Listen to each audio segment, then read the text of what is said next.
भक्तजनों, राधे राधे। आज इस वीडियो में हम वैशाख संकष्टी गणेश चतुर्थी की व्रत कथा जानेंगे। पहले हाथ में कुछ अक्षत अर्थात चावल ले लें। चलिए कथा को शुरू करते हैं। भगवान श्री कृष्ण युधिष्ठिर को इस व्रत कथा की महानता के बारे में बताते हुए कहते हैं कि प्राचीन काल में रंतिदेव नामक प्रतापी राजा थे।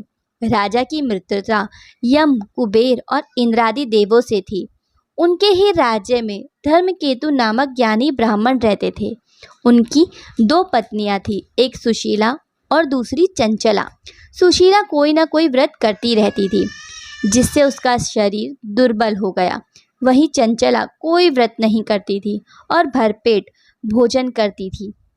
कुछ दिनों के बाद सुशीला को शुभ लक्षणों वाली एक कन्या हुई और चंचल को पुत्र रत्न की प्राप्ति हुई।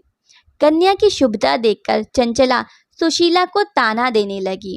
अरे सुशीला, तुमने इतने व्रत और उपवास किए, जिसकी वजह से तुम्हारा शरीर जर्जर हो गया, फिर भी एक कृशकाय कन्या को जन्म दिया। मुझे देख, मैं कभी व्रत आदि के चक्कर में न पड़कर हष्ट पुष्ट बनी हुई हूँ, वैसे ही बालक को भी जन्म दिया है। चंचला की बातें सुशीला के हृदय में चुभने लगी। वैशाख चतुर्थी के दिन सुशीला ने पूरी भक्ति भाव के साथ संकट नाशक गणेश चतुर्थी का व्रत किया। व्रत से प्रसन्न होकर गणेश जी ने दर्शन दिए। गणेश जी ने आशीर्वाद देते हुए कहा, हे सुशीला, तेरी कन्या के मुख से मोती और मूंगा प्रवाहित होते रहेंगे।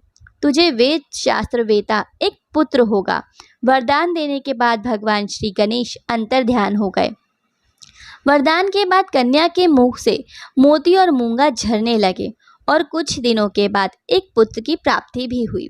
उसके कुछ दिनों के बाद ही धर्मकेतु का स्वर्गवास हो गया और उनकी मृत्यु के उपरांत चंचला घर का पूरा धन लेकर दूसरे घर में जाकर रहने लगी। लेकिन सुशीला पति के घर में ही रहकर पुत्र और पुत्री का पालन पोषण करने लगी। कन्या की वजह से सुशीला के पास काफ़ी धन एकत्रित हो गया। इस कारण चंचला सुशीला और उसके परिवार से ईर्ष्या करने लगी। एक दिन हत्या के उद्देश्य से चंचला ने सुशीला की कन्या को कुएं में धकेल दिया। कुएं में गणेश जी ने सुशीला की कन्या की रक्षा की और वापस माता के पास भेज दिया। कन्या को जीवित देखकर चंचल का मन उद्विग्न हो उठा। वह सोचने लगी कि जिसकी रक्षा स्वयं ईश्वर कर रहे हो, उसे कौन मार सकता है।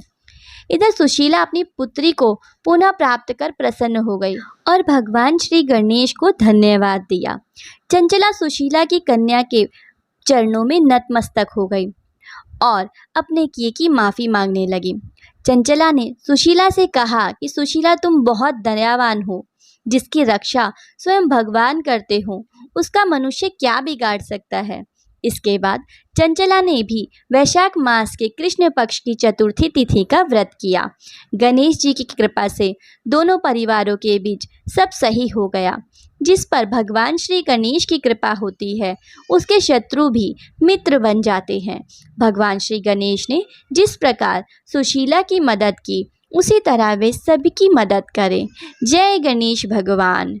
आशा करती हूँ भक्तजनों कि आप पर और आपके परिवार पर भी भगवान श्री गणेश की कृपा बनी रहे। वीडियो पसंद आई हो तो लाइक और शेयर ज़रूर कर दीजिएगा अपने परिवारजनों के साथ।